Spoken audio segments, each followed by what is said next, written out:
What's up, Boogie Monsters? Welcome to Remember When, where I, Chris Boogie, reconnect with a guest and we revisit, dissect, and laugh about a time, place, or insane experience we shared together. I'm your host, Chris Boogie. You can find me on Instagram, Twitter, at Chris Boogie with a Y, or on YouTube at Chris Boogie Marcos. Today, I have Kristen Carter. Kristen is an actor, singer, runner, dog walker, and health coach in training. She has lived and worked in Monterey, the Bay Area, New York City, Reno, and now Seattle. Kristen tried every sport growing up, but didn't feel true joy until she performed in her first play at the age of 10. She was hooked. And now she'll be running it to auditions as soon as it's safe again. This pandemic has reminded her of the importance of taking a chance on yourself. Life is short. Dream big, work hard, and manifest it. Kristen, what is up? Hi. It's so good to nice see seeing you. you. Oh my gosh, it's amazing. It's been way too long. It's been way too long, and it's been so rough being so isolated and not being able to do theater, first of all. Mm-hmm. So, But great. let's go back in time to Please. 2012. Oh Lord, 2012. Let's get into it. So how do we know each other? Spring Awakening, 2012. So Spring Awakening. So it was at the Western Stage, and we had both performed at the Western Stage before, and because I grew up in St. You grew up in Marina, right? So yeah. We had done the Western Stage before, and I remember them putting out the notice for Spring Awakening. But I was living in San Jose at the time, so I was an hour away, and I was in a serious relationship. I didn't think like that I would want to commute. And then I got this notice that they were then casting just Ilsa and Marta, that they just needed to cast those two roles. Y'all had already been cast, and I thought, oh my gosh, it's a sign, I have to do it. So I went down and I auditioned and got Ilsa. And honestly, I mean, I was one of those people that when Spring Awakening first came out, I was obsessed with it. I downloaded the soundtrack immediately, and I think Ilsa was always a dream role of mine, but I didn't think I could ever really have the opportunity. And so it was actual magic getting the role of Ilsa. Yeah. And that was the intro story. And then that's how we met. I mean, there's more to it, I guess. I mean, that's so crazy that we were both living away at the time. Like you were in San Jose, I was in LA, and we came and met at our home theater. Isn't that wild? Yeah. Oh my gosh. I didn't think of it that way. I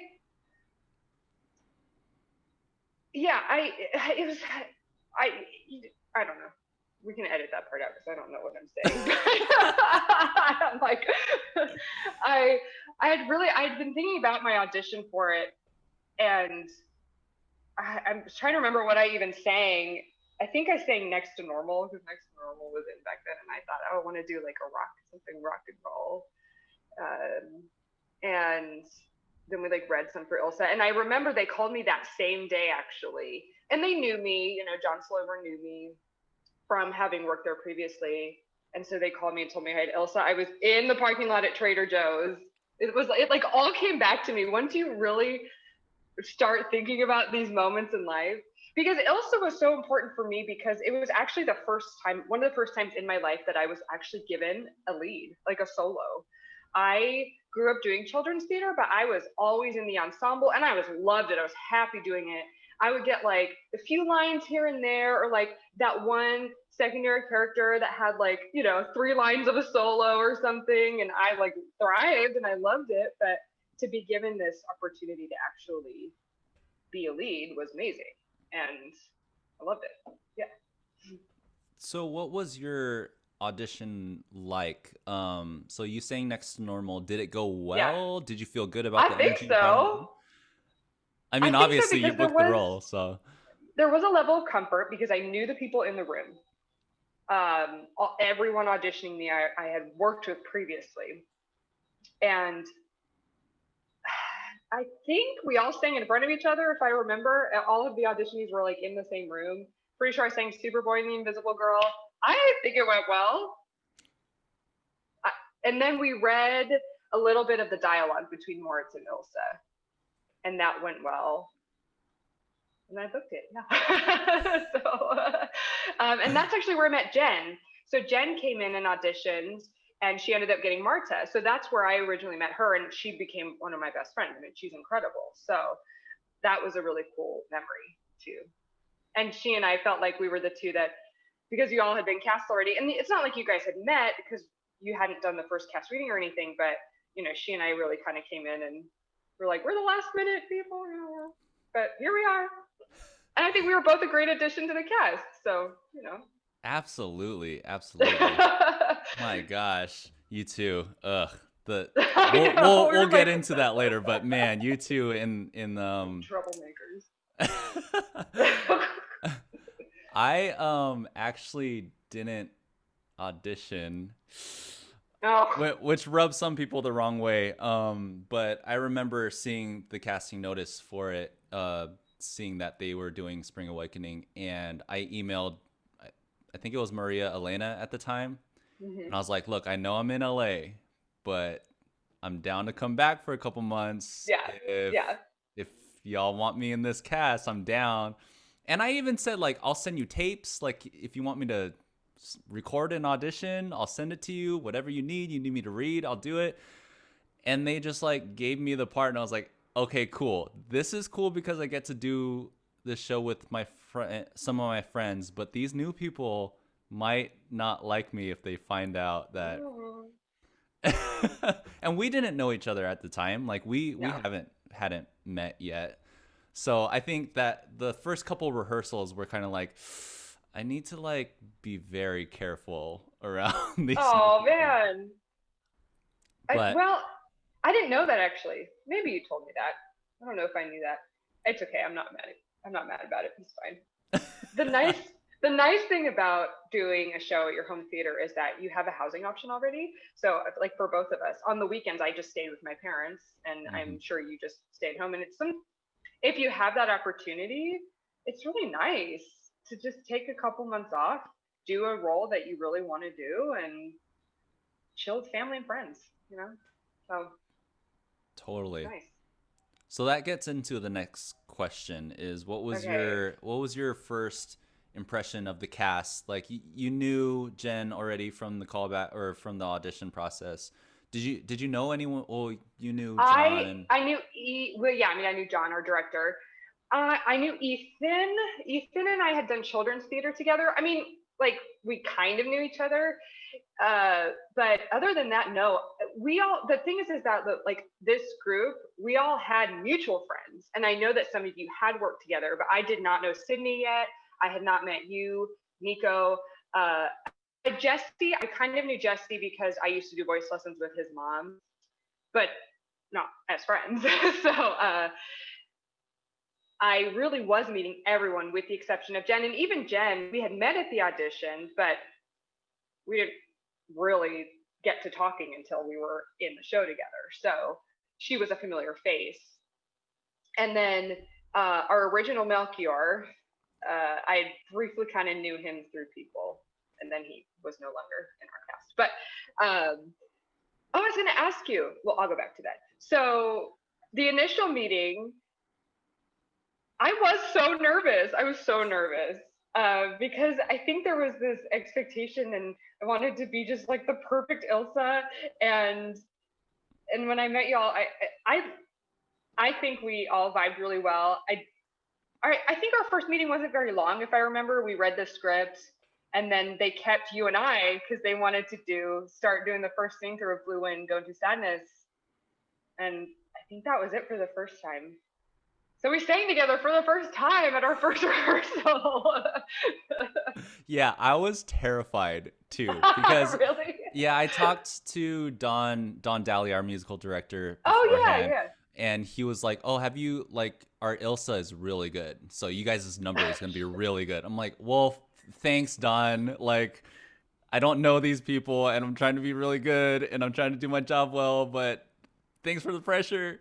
Listen, I think you and I killed it the first time we sang it. So We And we've killed did. it every day since. That's right. I watched, so I rewatched like all of those rehearsal videos before this, Yeah. and that clip of us singing Blue Wind, Don't Do Sadness is on one of those clips. It was our first time singing it, and it's like, we don't need any more rehearsal. We Ah, already got shoot. it. I want to see that. Can you send that to me? Yeah, absolutely. Okay. Yeah, because yeah, you did that thing where you would film us and you almost did like promos for us for the show. That was so fun. I It's always loved fun. meeting everyone for the first time. And then we had kind of a cast shift because Adam ended up stepping into the role of Melchior. I was going to ask you, when you first reached out about the show, did you want Moritz or did you want Melchior? I had my heart set on Moritz. Okay. And when that shift happened, or before it happened, I was a little afraid. Like Nico and I talked about it.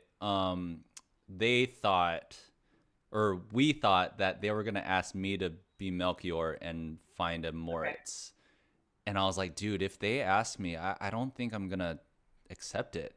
Like I want to play Moritz so bad. But you had been opposite of Sydney before, right? I mean, I don't know. I I mean, had, yeah, but I don't know. Uh I feel like Mort suited me better, and I don't know. Like I came home to do that specific role. So I kind of felt odd if I had to like switch. That I sounds get you. super arrogant, like I don't want to be the lead, but no, like Moritz is such a heavy layered role, Oh, and I just like felt so much for that character, so I really just wanted to play that character. plus you and I had already sing together and we were perfect. So there you go. Exactly. Exactly. So I I feel mean, you. the people that don't know Spring Awakening, it deals with like a lot of, you know, deep, kind of not very talked about issues: depression, suicide, anxiety. So we had to explore those different issues like throughout the rehearsal process. So what was your rehearsal process like? Was it difficult? Was it fun still? Like what was that like for you? So actually, Spring Awakening came at the perfect time in my life. I was in a serious relationship at the time and commuting back and forth. And sort of throughout the rehearsal process, that relationship started to get worse and worse. And he ended up breaking up with me during, we were pretty close to opening night, if I remember, during the breakup. And so I was legit heartbroken, you know, and this was my first love. And I had to move out because we were living together. It was a whole thing. And to be in a show like Spring Awakening where I could literally be vulnerable on stage the entire show.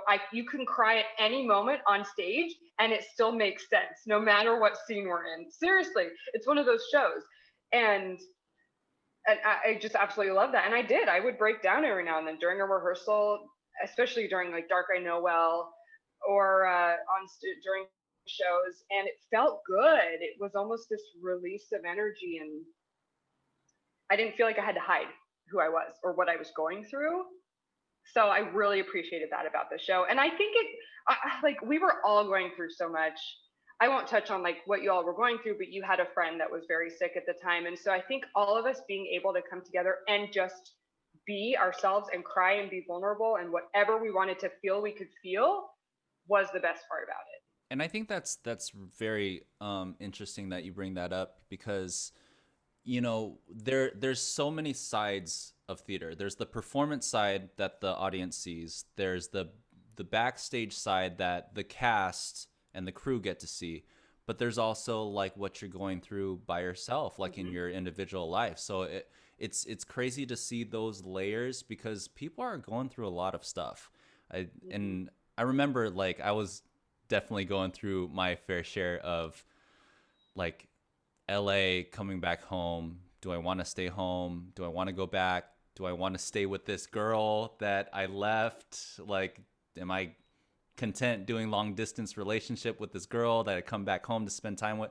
Like, it was a lot. And you're Mm-hmm. absolutely right. The theater, the show in particular, you were able to touch on those issues on stage, even if it wasn't like a direct translation. It was a feeling. It was a, I don't know how you explain it. It's just like like art imitating life, life imitating art, kind of Yeah, like that. absolutely.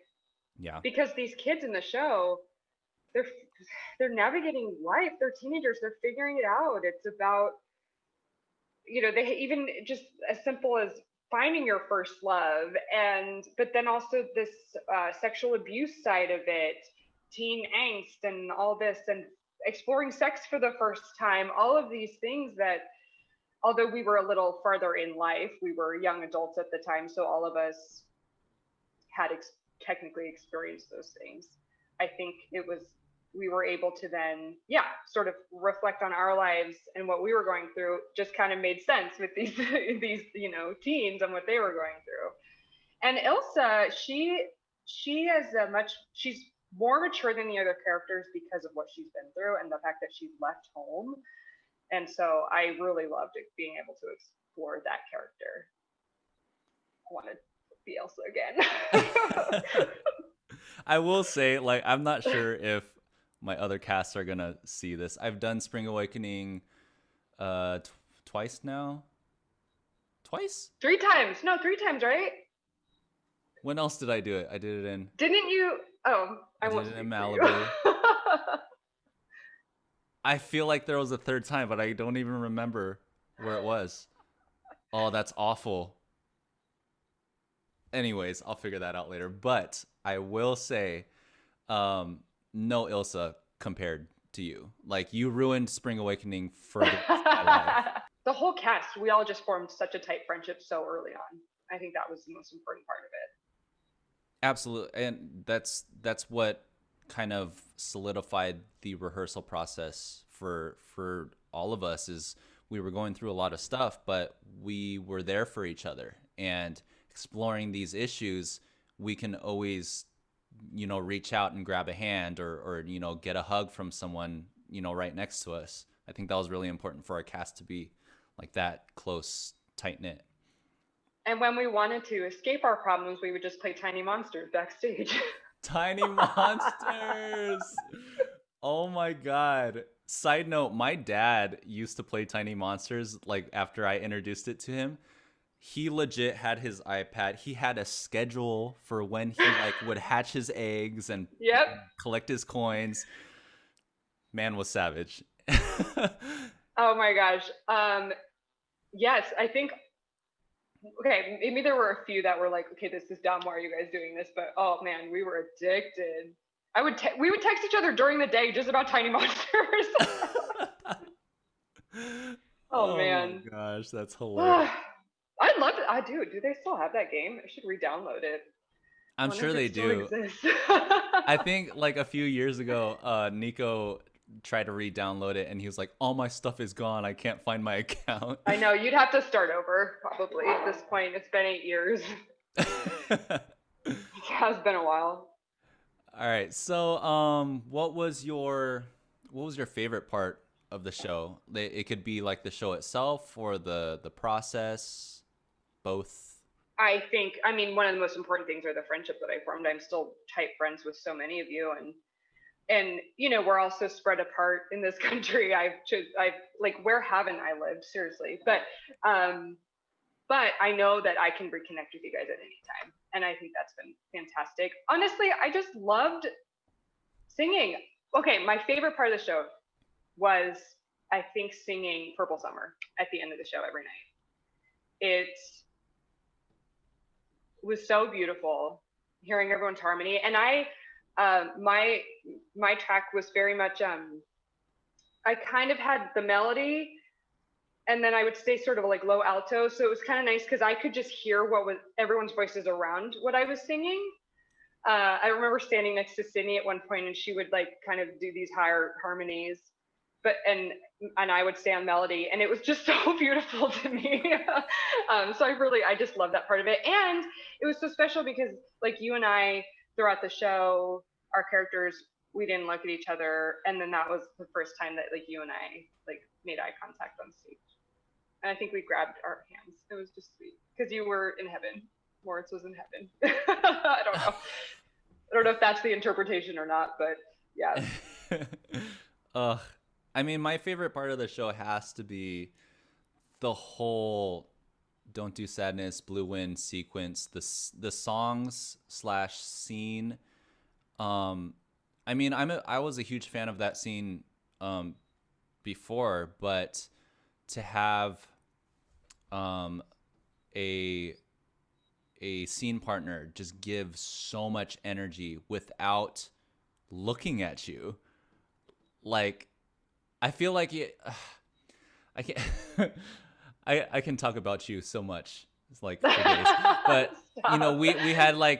we had talked about the scene beforehand, like outside of rehearsal. We read like, you know, books and notes about it, and I feel like we were totally invested in that whole section of the show. And my character kind of went on a journey, and to have you there and then not there was just like, oh, it tugged at my heart so bad.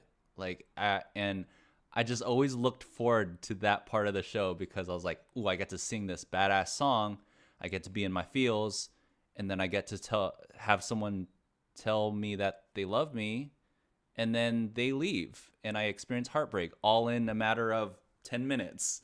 Like, oh, Mhm. that was my favorite part of the show. And I think that you and I, all right, we need to get someone to cast this again because I think that you and I we could get into even more layers of those characters now that it's 8 years later and we're 8 years older. Like I think we could find even more in that scene. Let's just do it. Absolutely. Maybe you and I should just do it one day and record it. So down. So down. Yeah. All right. So, what's your not so favorite part Oh about the God. show? Well, the breakup. I mean, going through a breakup sucked, and so, but that didn't really have anything to do with the show because the show really was helpful in that way. I knew this was a question, and I thought about it. I don't I don't think I can say that I had anything that I didn't like about the show. The entire experience is one I will never forget. Truly, it is one of my favorite shows I've ever done. Uh, yeah, I don't have anything bad. Do you? Do you have I something? don't. You know, surprisingly, I don't, and that's very rare in theater. You know, even Tech was like not that bad, and I just remember just having so much fun every rehearsal, every minute I got to spend with you guys was just so fun and awesome. Yeah, I mean, I was probably hungover a few more times than I should have been, but not for shows, never for shows. I'm a professional, but we would go to Adam's house, that house he was staying in, Oh my and god. oh my god, You remember when we played sardines? yes, we played. Oh my gosh, and someone was it Nico? Nico chose to like lay in the middle of the bed. And it was Yeah. like pitch black, so we had to find him. And then once everyone started finding him, we're all of a sudden just in this probably queen size bed, everyone together. Oh man, talk about cast bonding right there. I Oh, know. Oh my sardines! gosh. I forgot about that. I just remember I was so bad at that game. And then, and when I finally like didn't lose, I was like so happy, and everyone's saying like be quiet, shh. And I was like, I'm just happy I'm not last. Sardines. Oh god. Everyone play sardines. It's a great house party game, but you need to have a few drinks first. Required. Required. Yes. Right. So what do you think you took away from the entire experience? Spring Awakening. Mhm. No sardines. Oh yeah, No. sardines. Yeah. Keep your senses alive during sardines. There's a blackout, I'll know what to do. Spring Awakening, really, it felt that was actually the start of a really great year for me. I did 4 shows in a row, and I actually, I'm in this health coach program, and I can touch on that later. But I've been really, and they want us to really reflect on a time in our life when we were genuinely happy. And even though I had just gone through a breakup that really hurt me, Spring Awakening truly was the start of this really happy year that I had, because I made friends. I was thrilled to be on stage. Being on stage brings me true joy. I know you experienced that as well. So that, and it's just the friendships. And I would do Spring Awakening again in a heartbeat. I might be too old, but I would do it again in a heartbeat, because it really is a special show. It really is. So, what did you take from it? Pretty much the same thing. I mean, I I went through a breakup shortly after that show, but I feel like the whole the the knowledge of knowing that I can come back home whenever I want and still be accepted by my home community really gave me the drive to keep going in LA. And I think I chalk that up a lot to you guys just like lifting all of us in that cast and just being there throughout that whole process and continuing to be there after. And I'm so like mad that we haven't gotten to work together again on another show. But I feel like that's gonna happen soon. I feel like I would love that. Listen, I'll go on contract and I will go to LA and we can do something, all right? Amen. We'll figure it out. I truly, I would love to work with you again. I would love to work with that cast again. I mean, everything about it was so great. We've all obviously, we're in different places now 8 years later, but it was just special. It was special. I don't know how else to say it. It was just really special. Amen. All right. So we're going to get into a section called Getting to Know You. Okay. Yay. So these are like rapid fire questions. There's some fill in the blank, either or, just quick answer. But I will probably judge you hard for some of your answers. Okay. Yay. Rapid fire. I'm on it. Ready? Yes. What's on your pizza? Pineapple, olives, and mushrooms. Oh, that was the same answer as someone that I just interviewed. Weird. It's so good. It sounds weird. It's so good. Favorite alcoholic beverage? Wine. Red wine.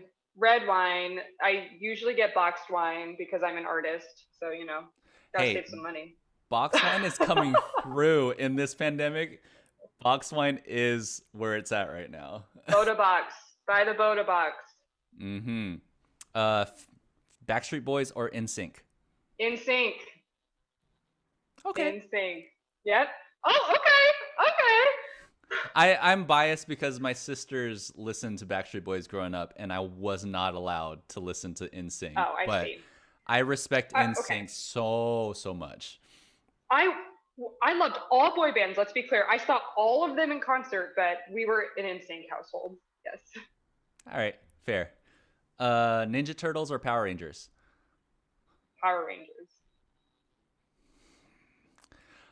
That one, I don't know. I could go either way on that one. I'm not passionate about either of those. Wow. Don't judge me and don't tell Nico. He's going to hate me. But I'm going to say Power Rangers. Okay. Something no one knows about you. I'm a pretty open book. Something no one knows about me. I really wish I had this question ahead of time. I'm allergic to onions. Oh, that's not exciting at all. That's not exciting at all. Okay, maybe I'll think of something. Keep going. What's the next question? Fill in the blank. I wish I wasn't scared too. Okay, this is gonna be social right now. That sounds really odd, but it's not just due to COVID. But I have been feeling like super duper isolated this year specifically, and I was fairly new to Seattle before COVID hit, and I didn't really have a chance to like meet a ton of friends. So I wish that I would just, even if it's a virtual meetup or a running group or something, I wish that I would do that. Try to be a little more social right now. No, that's fair. Like I think about the world that, after this pandemic is over, and it's going to be so strange to interact with people the same way we used to. Yeah. Dating right now. Oh my God. I can't even go into that, but yeah. All right. Something you're obsessed with right now. Puzzling. Oh my gosh. I puzzle. So I started doing puzzles again when we were in shelter in place back in, March, April. I I'm actually obsessed. I've purchased way too many puzzles. I do like one a week. I'm trying to find another Christmas puzzle actually because I just finished mine. That's so cool. I just bought April a an elephant wooden puzzle, and each piece is in the shape of an animal. And it's That's like cool. it's super cool. We haven't started it yet, but yeah, puzzling is dope. It's nice too because it's a break from technology. Like my phone's on the other side of the room. Highly recommend. Totally. All right, something you hate that everyone else loves. Like jump. I would never jump out of an airplane, but I don't think everyone loves that. Like I'm not, That's the first thing I thought of. Jumping out of airplanes. That has to be the best line of this whole thing. Jumping out of airplanes, but I don't think everyone loves that. That's hilarious. There you go. Oh, Kristen, I miss you so much. Okay, we got three more. Ready? Okay, yes. Who was your childhood celebrity crush? Um, Jonathan Taylor Thomas, for sure. Um, or actually, JC from NSYNC, of course. And I think, yeah, those were the top two. Probably JTT for sure. You know this his JTT. movie I'll Be Home for Christmas. I just watched that again Yeah. recently. I pretty much watch it every year. That's on my list of movies to watch this month. Yes, do it. All right, favorite TV show growing up? Growing up, Mm-hmm. we always liked the like TGIF lineup. So I think it was like Full House, Boy Meets World, all of those. But we also used to watch, was it called Snick? The Saturday night one on Nickelodeon. Yeah, Snick. Because that was the one night a week we could stay up until 10 p.m. to watch all the shows. Yeah. Total 90s kid. I love it. I'm Oh, I'm of course. I'm all about that life. I'm rewatching The Wonder Years right now.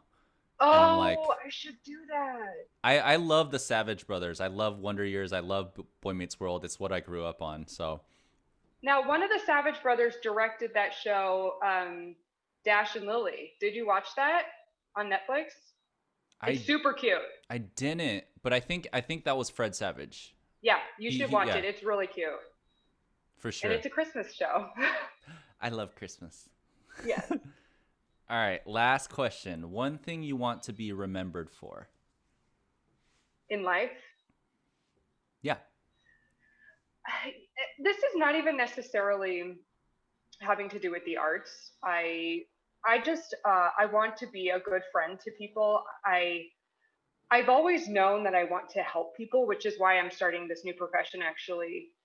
I don't need to be big. I don't need to be in lights necessarily, but I want the people that I'm close to, I want the people that I work with to feel like I helped them in some way. I always want to be positive. I believe in manifesting things. I believe in, I said it's in the intro, working hard for what you want and like setting goals for yourself. And you inspire me too with this, honestly. I want people to see that and for me to help them in that way. It's been a really hard year. So if we can just inspire each other in some way to just keep going, keep working, then I think that's great. Awesome. Yeah. And sorry, I said that was the last question, but here's another question that it comes up in conversation in these episodes. Sometimes they get edited out, but I'm gonna ask it anyway. Is there anything you would go back in time and tell someone from our Spring Awakening cast? Is there something that you would go back in time and say to them, or change, or anything that you've been like holding to yourself that you need to like tell that person? I don't think there's anything, because I think that we were all very open and honest and held each other's hand through things. I don't know. I appreciate all of you. There are things I could tell you, but you probably shouldn't put it on your podcast. All right. Well, Kristen, thank you so much for being on here, for responding and going back in time with me. I mean, that was such a great time in my life personally, and I'm glad I was able to revisit it with you. Me too. This has been great. I love reconnecting with people, especially now when we feel really isolated. And you can see now that I wore sweats with my cute shirt, because why not? Here we are. I'm glad we could talk. This has been great. Absolutely. All right, guys. Well, this is Chris Boogie reminding you to lead with your heart and stand on love. Don't forget to follow if you're listening on Spotify, or subscribe if you're watching on YouTube. And as the American radio commentator Walter Winchell once said, a friend is one who walks in and the rest of the world walks out. Deuces.